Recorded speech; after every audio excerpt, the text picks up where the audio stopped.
Welcome back to my channel with Chidinma Favor. If it's the first time of coming across my channel, thank you so much. God bless you. To my returning subscribers, I love you, and you know I love you so much. We're making this beautiful gown you can see up here with a front rope, right? I made this with two different fabric. Okay, it's for a client, that's why I wasn't able to test it. She came up with these two fabric, and that is what we use in recreating it.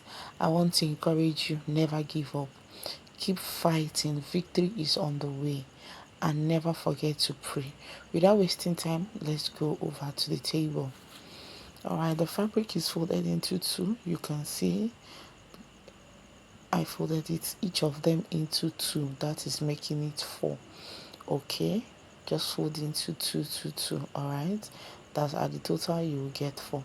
Here I'm marking out 1.5 inches.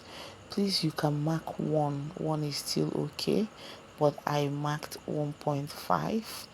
all right, reason be that I'm going to use a lining, but if you're not using a lining, just go ahead and mark one. All right, here I just mark her shoulder, which is 8, then so I can determine the length of the sleeve. All right, for the sleeve I end up using 10. From that sleeve area I'm coming down by 1.5 inches. Now for the neck, that's for the neck width, I'm using 3.5, and for the back I'm using 1. For the front I'm using 8.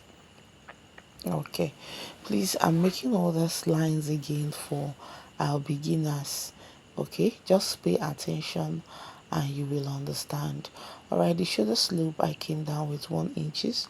I'm connecting it to the 3 inches for the neck width. Okay, now determine how wide you want your armhole to be. For me, I'm using 10. All right, so I'm marking what I have there out on the sleeve area, just to have a straight line. All right, starting from my shoulder line, I'm marking my bust point. I'm also marking my half length, and I'm marking my hip depth. And from my half length, from my shoulder line, I determined how long I want the gown to be. I worked with 40 inches, so please know where your client wants the gown to be. All right, what I did, I just went ahead to mark out all the lines. Now I'm using the biggest circumference of my body for this gown. Remember, it's a free gown as it has a roping at the front. All right, so the biggest circumference I had was her hip. So with that her hip, I'm adding few inches, okay, because I want this gown to be free as possible.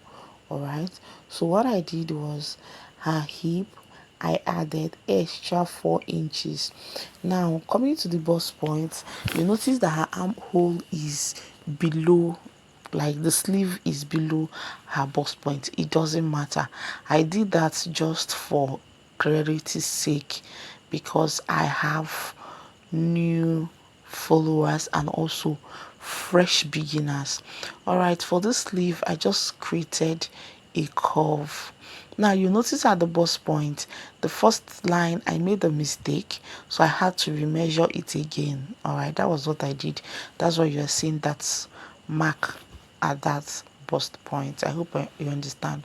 Now what I did here was to connect all the neck together. After that, go ahead and cut.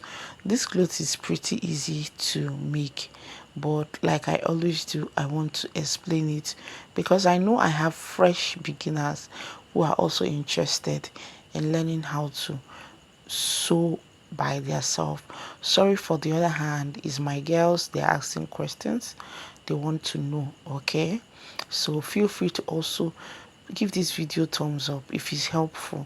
Okay, once you come across my video, the only way you can encourage me is by giving this video a thumbs up and liking it.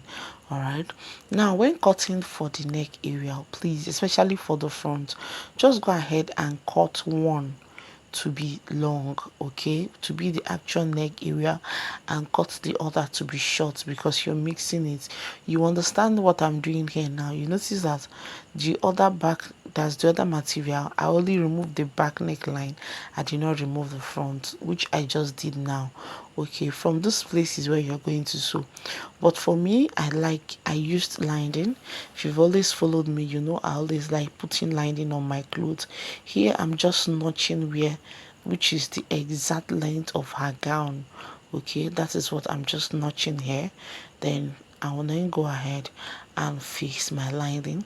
But if you don't want to use lining, just go ahead and sew that exact area where we marked 1.5 inch. All right, I've gone ahead to fix my lining, and what I'm doing, this is the back, I'm just marking out 1 inch. Okay, then I'll go ahead and sew that together. For the front, I'm marking 1.5 inch. Then I'll just go ahead and also sew that together. Okay, if you're watching up to this moment, you like it, so why not subscribe and join the amazing family. I promise you, you will not regret it. You will love every bit of it. All right, what I did here was I went ahead to just iron it out. Now I'm going to top stitch on this. Go ahead and stitch where the roping will pass through. All right, that's just it. Just go ahead and stitch where you know is okay for the roping to pass through. All right, that's the reason for this video on how to create these two pattern piece. That's the reason, and also where the releasing will pass through. All right, after that, this is the lacing I'm using. That's rope I'm using to pass through. You get your office pin, open it, and just pass it through those hole you've created. All right, thank you so much to my returning subscribers. I can't thank you enough. I love you, love you, love you, love you plenty. If it's your first time of coming across my channel, please, I beg you, join the amazing family. Thank you, and see you in our next video. Bye.